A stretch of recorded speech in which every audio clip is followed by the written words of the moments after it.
I'm Gavin Scott, your host. Welcome to the Stay Outstanding podcast, the show that shares wisdom and gifts knowledge, motivates you to be your authentic self, influences you to fulfill your true potential, encourages you to take action, and inspires you to step into your greatness.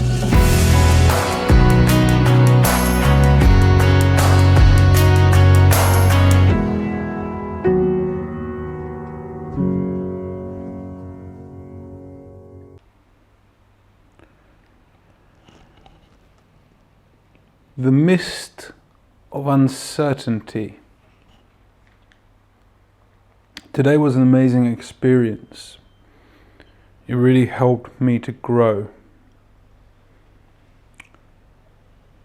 I went down to my friends and I left my bag there and I walked down to the sea. And as I walked down to the sea for my swim, which I hadn't swam other than the day before for about 12 days because I'd been suffering with a rhomboidal contraction. I hadn't swam for 12 days and I'm walking down to the sea and the sea mist is getting thicker and thicker and thicker until such point that it's a bit like Pirates of the Caribbean. I'm expecting a pirate to jump out at me. And as I'm walking towards the sea, it's only a 4 or 5 minute walk, my brain is saying, well, you may as well go back now. There's no point. You won't have good conditions.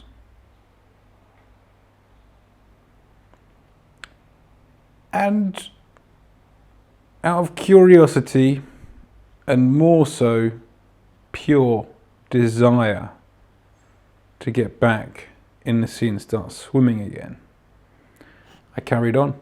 I didn't listen to that voice. So by the time I get to the sea, I'm standing on the beach. I can't see more than 20 meters any which way. Well, maybe a little more, 30, 40 meters. This is in the middle of the day, which is extremely rare. Normally you get a sea mist, maybe last thing at night, first thing in the morning, or through the early morning hours. Very unusual to get it during the middle of the day. So I thought to myself, the mist has come to test me. What is this test that I have been confronted with? And it was the test of uncertainty. Every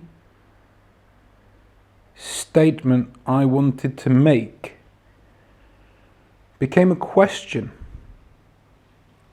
Are these conditions good enough for you to swim? Rather than, these conditions are good enough for me to swim. Will I be able to see the shore? I will be able to see the shore and have sight. Now, sighting, when you're trying to swim straight in open water, is quite important. So, it might not sound as profound to some of you that aren't used to open water swimming, but sighting is very important. Otherwise, how do you know that you're really going in a straight line? And as far as my preparation goes, I've got 16.5 kilometers to swim across the stretch of Gibraltar. And if I go and make it 20 by zigzagging, then I'm unlikely to make it due to the Confederation's minimum time allowance or standard, which is 3 kilometers an hour. So I'm standing there on the shore, assessing the situation, and the biggest question, of course, of all is it safe? Should I hold off half an hour, 2 hours? Should I not train today? Am I putting myself at risk? And as I looked around, I saw that the water was really calm. I've trained in waters far, far worse, angrier, floppy, wavy, choppy, however you so choose to phrase it. So I actually came to the conclusion that although this wasn't perfect, it was completely perfect. Now, that might not make sense to some of you. It was perfect because there was going to be nobody in the sea. So I wasn't going to be disturbed, not by any paddle boarders, not by any bodyboarders, not by any yachts or boats or jet skis, because nobody could see a thing. So not being disturbed, not having to worry about what's in my line, brilliant. What else was there that arose? There was it's perfect because there is no sun right now, or at least the UV will be at a much lower level because of the mist. And so my neck won't fry. Although I did buy a new block yesterday, a zinc block that's very, very thick, that sits on your skin like a powder. If you can take the opportunity, I think, not to put your skin in harm's way for hours and hours on end, certainly over an hour, and certainly in high UV, then I personally would choose not to take that. So for me, the mist was a great thing. It was perfect in that regard. It also meant that I was going to have to focus on not the mist. So it's very difficult because you've got the mist and everything is the mist. Everything about the mist basically makes you ask questions. Here's a very, very basic question, which I'm sure some of you will resonate with. What's in the water? What's in the water right now? What's in the water right now with me? What's in the water right now in proximity to me? Now, I've been swimming this stretch for months and months, so I kind of know, but with the mist of uncertainty, it's grey and misty and can't really see things in the air, and very similarly below the water too. So am I swimming in the right direction? I can't see the seabed anymore. How am I judging where I'm going? What's with me? As you rotate and pull an arm down or push an arm up, in that stroke, that swimming stroke, that crawl, that front crawl stroke, sometimes just the corner of your goggles will catch a bit of water and a bit of the wave will just come over it and you might see something dark. What was it? Oh my God, what could it possibly be? And any time you let these questions come into your mind, the mist of uncertainty gets thicker and more mysterious and deeper with intensity. And so my way of dealing with it was, excuse me, there's nothing in the water that can harm me. I am swimming to help the ecosystem. I don't know, let's call him Frankie the shark. Frankie's not going to want to bite me.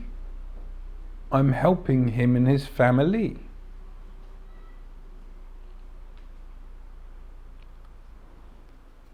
You might think that statement sounds like nonsense. A shark is an aggressor and wants to murder and kill humans, but we know that's not actually the truth, generally speaking. So why should I create this deeper, intenser mist or cloud of uncertainty? It's a very interesting question, because there was no need for me to panic. And if you panic when you're out at sea and you're swimming, your heart rate will increase and you'll start to use more oxygen, and you will effectively run out of gas quicker, i.e. fatigue earlier. Well, when you're out at sea and you're in an endurance training or event, you don't want to be guzzling gas. You don't want to be burning oxygen. So the mist of uncertainty that came for me yesterday was a real gift, because it really tested me not to panic. It made me really think about my technique, the points in my stroke. How could I maximize each element, breaking down the stroke so that I was getting the best stroke possible? Because when I do that, I have much greater capacity to breathe. There's probably, I don't know, let's call it 2 seconds for me to breathe. And I'm not having to force myself to breathe. The body in the swimming style, the freestyle or the front crawl, with that rotation, there's a natural timing for breath. So by focusing on these things, I was able to get rhythm, I was able to control my breath, and I was able to examine my technique. Now, as humans, when we see things, we visualize things, things go into our brain. So, for instance, when I'm swimming normally and the sea is completely clear and I can see the seabed, I see rocks. Do they have urchins on them? Do they have algae on them? How deep are they from where I am? Could I touch one? All of these questions just normally come up because I see them. I don't intend to obviously ask those questions. But yesterday there were none of these questions. So the mist that was provided at the time by the weather, as I said, came to test me. And it really did test me, but it really helped me focus on the things that I needed to. And so it really was the perfect time for me to swim. don't get me wrong, there were a couple of times when I looked left and I could barely see the shore. I could barely see the buildings behind the beach restaurants. But I knew I wasn't going to be terribly far out. And it was such a lovely environment. It was the best part of 50 minutes, just focusing on breath. There were some different currents and stuff, but the point here that I'm trying to make is, if this mist were to come to you in ordinary, everyday life, in whatever it is that you're doing, it could be going down to the beach for a swim. It could be going into the office to try and close a deal. It could be going home to, I don't know, a temperate environment because of perhaps the way you left things. It could be simply waiting for a bus. You know, the mist of uncertainty suggests that if we ask questions, we basically create a negative state. Whereas if we make empowering statements, we will be in a positive state. So, going home to a temperate environment because of the way things were left, let's say with a loved one or your spouse. You could go home with two perspectives. Oh, I'm not sure I really want to go home. I don't really need the aggravation. It's going to be heated. Or, I can't wait to get home. We're both going to challenge each other, but we're going to get through whatever the challenge point was, and we're going to continue on our path and grow and become much better as a couple. Waiting for a bus. When is the bus coming? Why hasn't the bus come? Why is the bus always late? Why is the bus so slow? Or, the bus is coming to ferry me safely to my destination, and the time which I am asked to wait and ride really is of no consequence. Let's take that time perspective in terms of the universe rather than your immediate I must need. You know, waiting 20 minutes for a bus, riding 10 minutes for a bus. It's just such a small amount of time.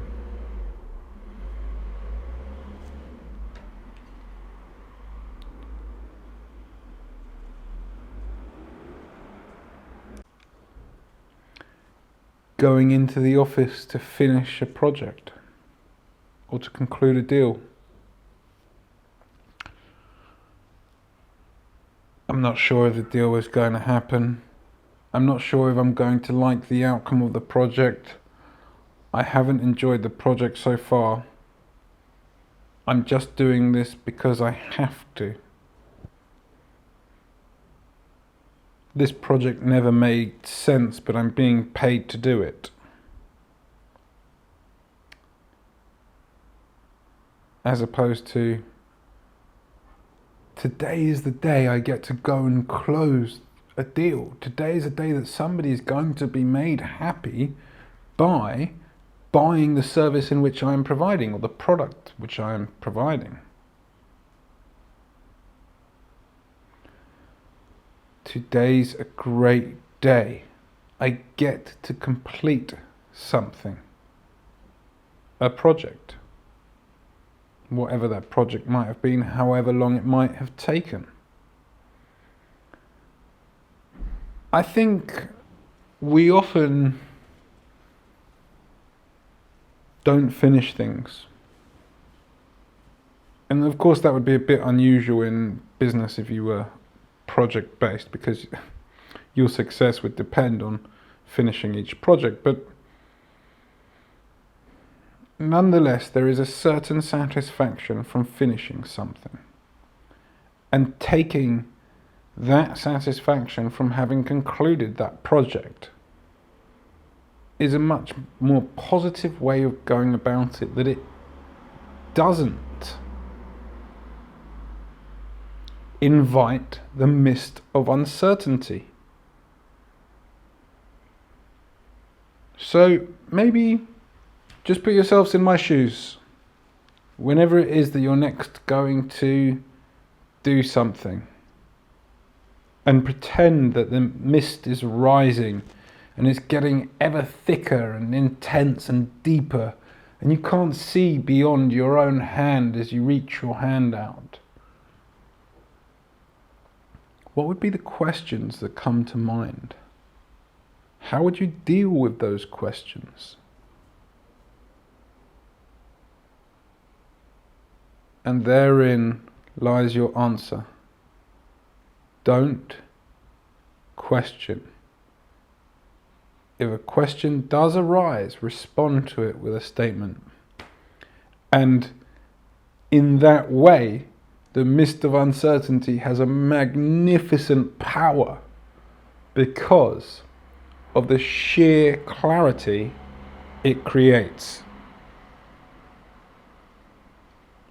Now, you've all heard the saying, crystal clear. Well, that's what we all want in terms of our direction and our actions and our passions and our purpose, because clarity, and I didn't phrase this, I'm sure many other gurus have phrased this and you've probably heard them say it before, but clarity is power.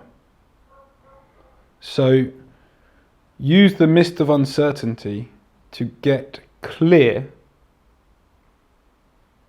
on what it is and how it is that you want to go about doing or achieving things.